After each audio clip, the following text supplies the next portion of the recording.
शान मसूद पहले इम्तिहान में नाकाम। ऑस्ट्रेलिया ने पाकिस्तान को टेस्ट सीरीज में क्लीन स्वीप कर दिया। सीरीज 3-0 से जीत ली। सिडनी में खेले गए तीसरे टेस्ट मैच में कैंगरूज ने हदफ आसानी से 2 विकेटों के नुकसान पर पूरा कर लिया।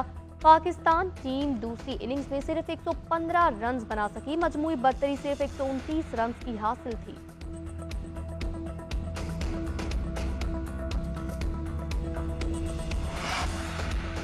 Batting, bowling, fielding, Pakistani team हर शोबे में नाकाम। कोई बैटर लंबी इनिंग्स खेल न सका, कोई बॉलर जौहर दिखा न सका।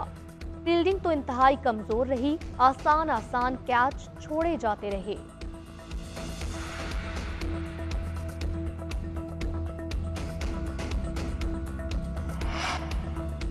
मैदानी इलाकों में धुंध के डेरे। मोटरवे मुख्तलिफ मकामात से बंद। लाहौर से शेखुपुरा और सियालकोट, फैजपुर से दरखाना, पेशावर से इस्लामाबाद, कर्नल शेर खान से चकदरा, बुरहान से शान मसूद, अमीनपुर से शोरकोट, मुल्तान से पिंडी भटियां, हकला से फतायात तक बंद। ट्रैफिक आर्जी तौर पर रही।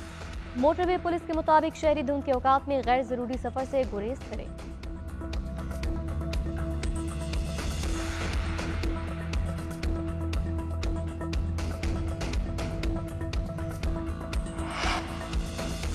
सेनेट में आम इंतखाबात के अल्तवा की करारदाद मंजूर। करारदाद में कहा गया, अक्सर इलाकों में सर्दी की वजह से इलेक्शन अमल में शिरकत मुश्किल है।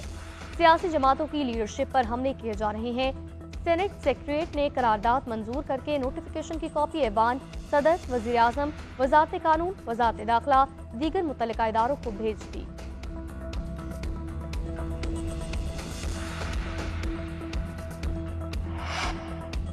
सेनेट में करारदाद की हिमायत क्यों की? पीपल्स पार्टी का बहरामन तंगी को इजहार वजूद का नोटिस, 1 हफ्ते में जवाब तलब। शरी रहमान का कहना है, सेनेट की करारदाद की हिमायत नहीं करते, इलेक्शन वक्त पर होने चाहिए। ईवान बाला में कोरम की निशानदही न करने पर तहरीक इंसाफ का सेनेटर गुरदीप सिंह को शो कॉज नोटिस, 3 रोज में जवाब तलब। तहरीक इंसाफ के चेयरमैन बैरिस्टर गौहर ने कहा, इलेक्शन मुलतवी करने की कोशिश आइन और जमहूरियत पर यवकार है। अवाम से खौफजदा अनासर ने ईवान बाला का तकद्दुस पामाल किया। मुस्लिम लीग नून के रहनुमा इरफान सदीकी ने कहा, 8 या 10 लोगों की करारदाद ईवान की नुमाइंदगी नहीं करती। मरियम औरंगजेब ने कहा, इलेक्शन 8 फरवरी को होने चाहिए।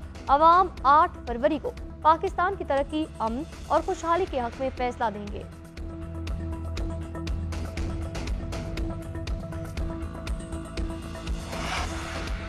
आम इंतखाबात 8 फरवरी को होंगे। इलेक्शन कमीशन का सेनेट की करारदाद पर रद्द-ए-अमल। इलेक्शन कमीशन ने कहा, सेनेट की करारदाद का इलेक्शन शेड्यूल पर कोई असर नहीं पड़ेगा। सुप्रीम कोर्ट के अहकामात के अलावा कोई अहकामात इलेक्शन शेड्यूल पर असरअंदाज नहीं हो सकते।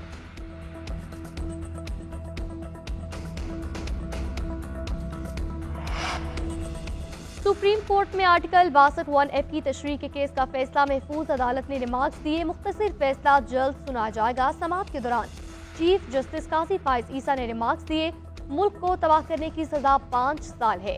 कागजात नामजदगी में एक गलती पर ताहयात नाअहली कैसे कर दी जाती है? एक जर्नल ने 62(1)(f) की शिक डाली, हम सब पाबंद हो गए। क्या कहीं और सियासतदानों के लिए ऐसा सख्त टेस्ट होता है?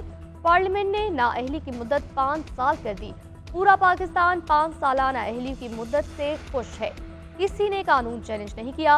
चीफ जस्टिस काजी फाइज ईसा ने जस्टिस बंदयाल के समीउल्लाह बलोच केस के फैसले पर सवाल उठाए। 7 रुकनी बेंच के बाद 5 रुकनी बेंच ने फैसला कैसे दे दिया? नवाज शरीफ इंतखाबात के लिए अहल होंगे या नहीं? रिटर्निंग अफसर को सुप्रीम कोर्ट के फैसले का इंतजार। नवाज शरीफ के अन्य 15 मानसेरा से कागजात मंजूरी के खिलाफ एतराज पर मजीद समाअत 8 जनवरी को होगी। शहबाज शरीफ के अन्य 132 से कागजात नामजदगी मंजूर करने के खिलाफ अपील पर आज समाअत होगी।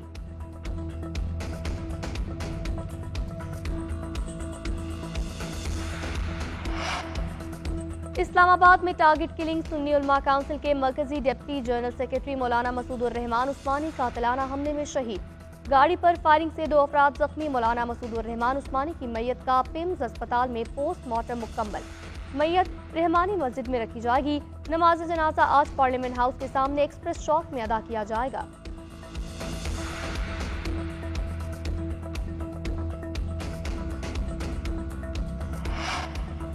और बांग्लादेश में इतवार को आम इंतखाबात, अपोजिशन का बाइकॉट, हसीना वाजिद को एक बार फिर वजारत उस्मा का मौका फराहम। रिपोर्ट के मुताबिक हुकूमत ने 25,000 के करीब सियासी रहनुमाओं और कारकुनों को जेलों में बंद रखा। हसीना वाजिद की मुखालफिन को खत्म करने की हिकमत अमली जारी, अवामी लीग के मुकाबिल कोई मौसर अपोजिशन खड़ी ही नहीं।